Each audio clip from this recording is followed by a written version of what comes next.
ಹೌದಣ್ಣ, ಅಲ್ಲಿ ಪೊಲೀಸ್ ಬರುತ್ತಿದ್ದಾರೆ. ಬರಲೇ ಬಿಡ್ರು.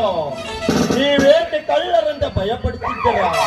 ನಾನೊಬ್ಬ ಈ ತಾಲೂಕಿನ MLA.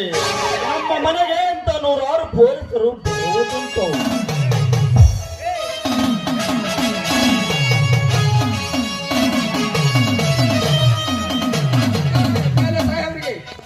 ಓಹೋ, ಬರಬೇಕು ಬರಬೇಕು ಪೊಲೀಸ್ ಸಬ್ ಇನ್ಸ್ಪೆಕ್ಟರ್.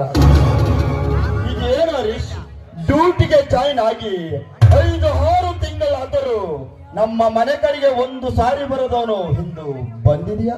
ಬರಬೇಕಲ್ಲ ಸಾಹೇಬ್ರಿ, ದೊಡ್ಡವರ ಹತ್ತಿರ ಒಂದು ದೊಡ್ಡದಾದ ಇನ್ಸ್ಪೆಕ್ಷನ್ ಮಾಡೋದಿತ್ತು, ಅದಕ್ಕೆ ಬಂದಿ. ಏನು ಇನ್ಸ್ಪೆಕ್ಷನ್?